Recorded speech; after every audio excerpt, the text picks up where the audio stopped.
We've just heard this morning from 4 really extraordinary speakers talking about really activating public spaces in very different ways, from Chicago to San Francisco to Australia and Singapore as well. So can we give them a big round of applause? It's been great.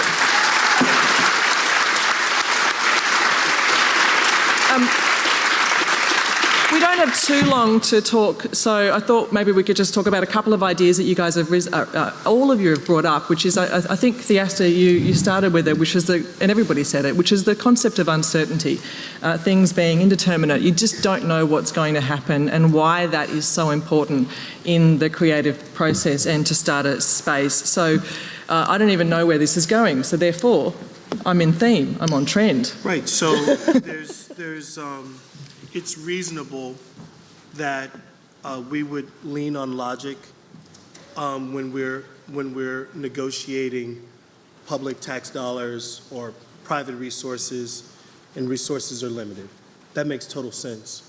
But I think that sometimes logic without creativity means that you may get a right answer, but it may not be a full answer. And so how do you load in the possibility that there's iterative responses, there's lots of possibilities, and I think that part of that is how do you make sure enough voices are listening to a particular problem that the solution is one that actually is beneficial and equitable to a lot of different kinds of people. So I think there's just a lot of ways of thinking about both the need for a direction and clarity and vision and planning, while there's also a need to make sure that there's room for people and new ideas in iterative states. So maybe, Hedy, how does that work for you when it comes to doing the myriad projects that you've been doing, whether it's for government or for setting up festivals such as Corroboree as well, to allow those sorts of iterative processes to filter through into each of those different projects? Well, I think, again, something that we all talked about was how important it is to kind of listen to what people want. It's as simple really as giving people what they want. And I think that's the danger of when you get a great plan, a kind of a plan that's been imposed on a community. That's when, things can sort of go wrong if there isn't that it's got to come from the ground up somehow. But how then do you allow for things to evolve and for mistakes to happen? There are no mistakes, Fenella. There's seamless, mistake-free process always. Sorry, Theasta? Well, it just seems like there's room. It feels like it has a little bit to do with expectations. Like there might be room in the plan to say, okay, we're going to make these 3 moves, and then at this 4th move, we don't know what's going to happen, and we're going to spend 3 months not knowing, and then we're going to make the 5th move. And I think that it helps people feel better when they know that failure is timed, or the challenges that come up are part of the process versus something that you didn't expect. I think the challenge is that governments and cities just don't want to be caught off guard or don't want to be caught with their pants down toward their publics. John, you're nodding enthusiastically. You agree? Getting people's pants down is one idea. But Well, I'm just thinking about the culture of San Francisco. The tech culture is that failure is like a badge of honor, actually. In terms of starting companies, and companies fail and crash all the time, and that's sort of like part of the process of doing something great. I think it is a lot riskier when you're doing that as a public official, when you're doing that in the public realm, and that uncertainty is it's absolutely opposite to what bureaucracies want to do and want to know. And so how you build in chance for that uncertainty, I think it's a good question. And I think one of the ways we've seen it work out pretty well is this idea of piloting or prototyping or testing ideas, which are low risk, low cost, and you learn from the results. So it's not you're doing 10 years of planning, massive capital campaign, and you build a thing and it's not relevant to what you thought you were trying to do in the first place. It's more of an iterative process, and this is totally familiar in other industries. Whether you're doing a product design or something, you iterate all the time. What I think is new is this idea of iterating at cities at this scale is kind of a novel approach. What about for you, Kenson? Because obviously it's quite a different process. Yeah, no, actually iteration was actually part of our process because we were lucky. I started with a small museum, and then we immediately went on to a much bigger museum. But because in the intervening 7 years, we had time to incubate small exhibitions in the small place, that some of which we prototyped and used in the second museum. But you're right about the bureaucracy and people wanting certainty. Because I had this really painful board member, and she was always asking me for a roadmap. I mean, we were going into uncharted territory. I mean, there's never been an Asian civilizations museum before. We had no collection. How can I tell you a roadmap? I mean, it was really painful. Hire a cartographer? That's right. So, but yeah, the incubation worked quite well for us. Yeah. What about, maybe talk a bit more about in Singapore, because you demonstrated to us some of the more traditional museums that we see that are opening, of course, as well in October, November. And then also you sort of touched on some of the other kind of major sort of, or smaller public art, local versus global conversations that are happening here. And, even having seen what, Hetty's doing with Corroboree and elsewhere, and the Aurora Journey and Parklets, and of course in Chicago as well. What room is there really for those local public art interventions to take place in Singapore? Can you give me a sense? Yeah. I didn't realize there were some developers here, but I didn't want to sound dismissive of what developers have done in Singapore, because without the developers, we wouldn't have got our Anthony Gormleys and our Henry Moores and our Dalis and all that kind of stuff. But I think the climate is changing, so not only government agencies, but developers and owners of buildings are realizing that local and regional art is really quite good, and you don't necessarily need a kind of a branded, a star architect or a famous sculptor to actually produce good work. So I think something is happening regionally and locally, at least in Singapore. But you need to see some more big pieces up on the walls, more graffiti. Yeah. Oh, Okay. well. You can take that home, I guess. Maybe, Hetty, in your roles, you've worked across such disparate things, whether it's been on television, of course, or doing festivals, working at the art gallery, working with major organisations, putting on festivals like Corroboree as well. The different skill sets are needed for you to do that and to achieve those different goals. What's been some of the hardest things for you, and to be able to actually get something started? I think one of the things is the main thing that I think you need is to be a good listener. To listen to. That was so timely. Thank you. Be a listener. No. Is that a four-letter word? No, yes, that's right. I think the biggest challenge I guess in a nutshell is for most of the projects that work on is money. The resourcing for it.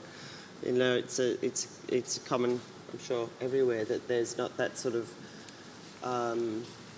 It feels like they're often fighting for sort of crumbs from the table rather than actually having a seat at the table and saying what happens. And a lot of the projects that we've all been involved in have, really run primarily on the energy and in-kind support of a few different people. And you're very fortunate if you can get a guerrilla bureaucrat. And in fact, there are a couple of those at the City of Sydney, I think, that have, that can sort of find the pathway through that very complex, because the roadmap requirers are everywhere. They need a forecast, of what's going to happen and what's going to, and you just don't know. Particularly if you are it's a very organic process and you're trying to try and work out how to find solutions to problems like how do you get in the big museums, we don't have our own museums, but in these big museums, how do you get our people to come in and be the audience for the work? What is it we need to do? It's not something that there is a fixed answer. And you just have to kind of, as we've been talking about, prototype those solutions along the way. How do you do that? How do you know or measure that success? Is it when you get people there? Is that what the result is? Well, I think the first thing is that you have to think that it's a worthwhile thing to do. Because I'm pretty sure that it's, there'd be a lot of people that couldn't care less. It's like the bums on seats, As long as there's X amount, it doesn't matter who they belong to so much. But, I think to get that social, that mix of people is something that is really important in these public spaces. One of the interesting things happening with some cultural institutions in the Bay Area is I think actually some of the most interesting programming has happened when they've had to move. So they're shutting down, they're rebuilding or something, so they've got to take their programming off-site. So there's all these great kind of off-site programs happening. So I wonder about, is what you need is a major cultural institution to house stuff, or is it about programming? Is it about activation? Is it about bringing the content, the work out into neighborhoods, out into the street, and wonder about what's the best approach for that. Yeah, certainly, I think it's true. It's not. That's when you say that, it's either a cultural institution or arts in or program or some kind of thing, not a fixed idea about what that could be. Theaster? Well, it's just making me think about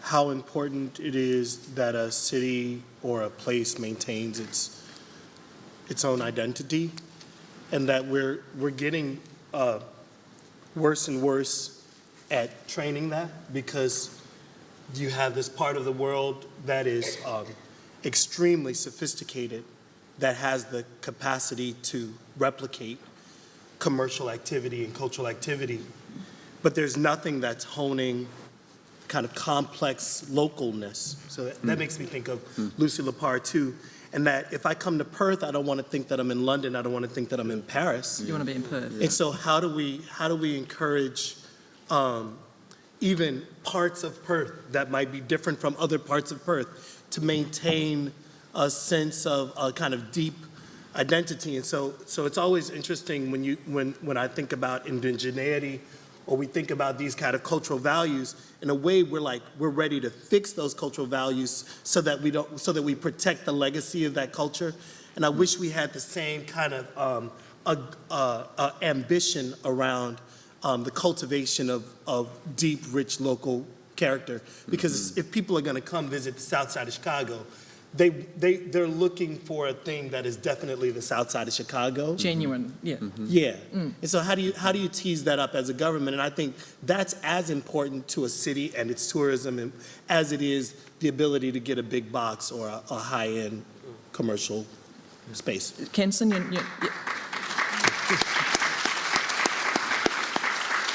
I think I absolutely agree with that, because in Singapore we're very hung up on icons and brands and so on. And I think what we've got to realize in Singapore is that you can be a global city, you have aspirations to be one, and maybe we're on the way there, but you also got to be a local city at the same time. I think it's a great idea.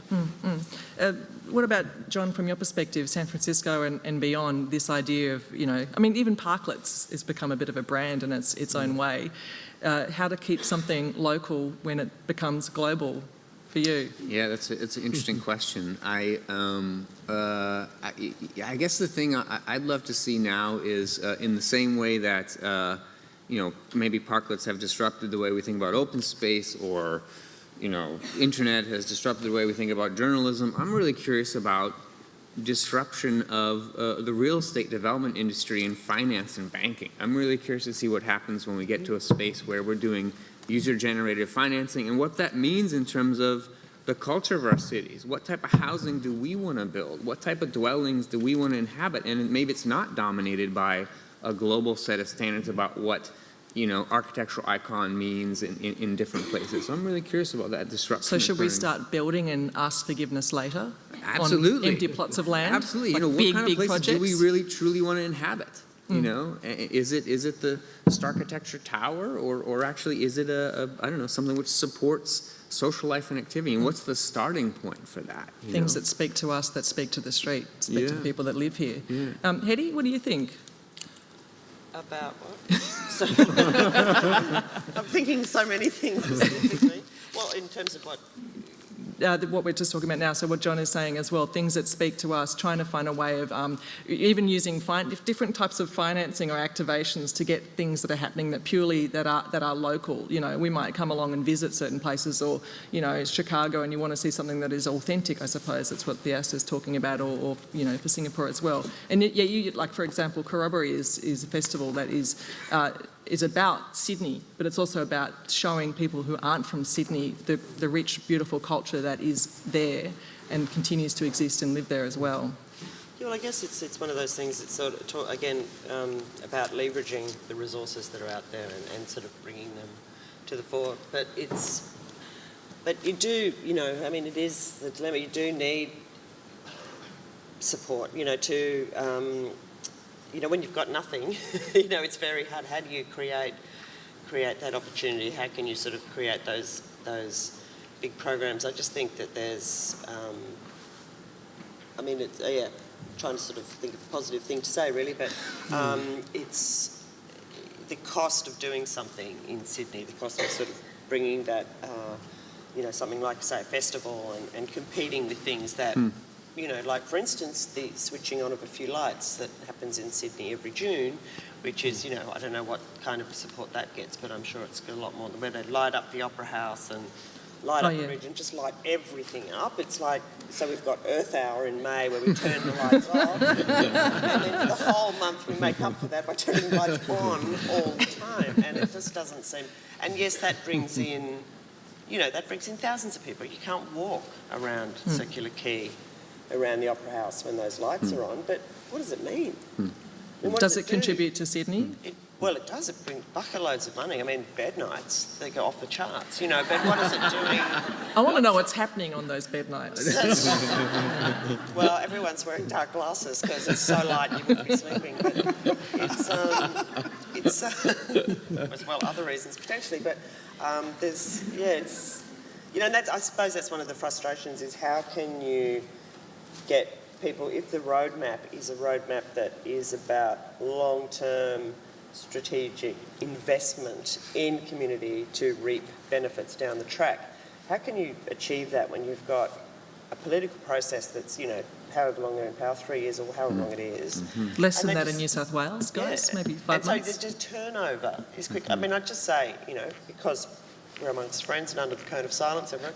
At Collaborate Sydney, when we launched it, the first night we launched it, the Firelight Ceremony, not a single representative of the New South Wales government came.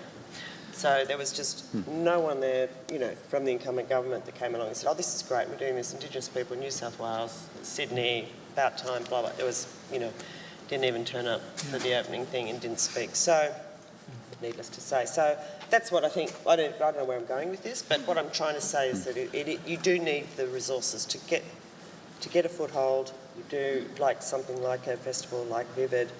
You need a start, and I don't know how you can do that in Sydney. I just don't think there's the corporate interest, and I don't think there's the government interest. I just think there's no interest. There's interest from the punters. Locals come to the festival, like non-Indigenous people. There are, people that come along and are really genuinely interested, but how you can get that to influence these, that's what I was talking about, recognition. How do you get that recognition? Keep pushing, as Theasta was saying. Yeah. We have to wrap up very soon, but one of the things that you said, actually, Theasta, just to kind of conclude, was that how can you continue to do great things when the city changes around you? You've done the stuff and then it evolves and then it grows and it continues and the city kind of keeps on moulding it and you've sort of moulded it at the same time. So, how do you do that? Can you answer that in one short sentence? Is it possible? Your time starts now. That I think the value of kind of being an artist and being creative is that we're sensitive and empathic people, and that it feels like our decisions can never be absolute decisions. They always have to be decisions within context. For sure. John, wrap up. City changes around you. How can you keep doing it? Well, I think that there's a great urgency now for flexible and adaptable urban infrastructure, whether that's physical infrastructure or whether it's cultural infrastructure, as someone mentioned, I mean, I think our environment is changing, culture is changing, cities are going to change all the time and continue to evolve, and it seems to me that one of the responses to that is to build, think about tactics for adaptability and resilience. And Kenson, in Singapore, the city's obviously changed a lot since you first put in the first few museums. Well, I think just from the point of view of museums, one thing which is easier said than done is because people's tastes change, events evolve and so on, is kind of for museums to find a way to respond quickly. Because museums always respond rather slowly because, there's conservation to worry about and there's all sorts of things. But I guess there must be some kind of mechanism where you can respond more quickly to events and do, quick pop-up things, so that also helps the museum to become more relevant to what's happening around you. I'm still waiting for my invitation, Kenson. And Hetty, obviously things are changing all the time, even just showing us the beautiful Rico Rennie, the terrace, the place of memory and sight that's there. I mean, just absolutely beautiful. What do you want to see? Well, I think the way forward is to just what Theasta said, and because of what he said, artists. You know, it's creative people. They're the ones that, you know, that's as the cities change, you look to creative people, artists, whoever, to guide you and to govern the way that we respond to that or that we change that. And that's certainly what I feel I do in my job. Is I'm not an artist. I just kind of try and help artists get this stuff happening. And really it is because of what you know, the artists like, as Theasta said, you know, they're sensitive, empathic, and also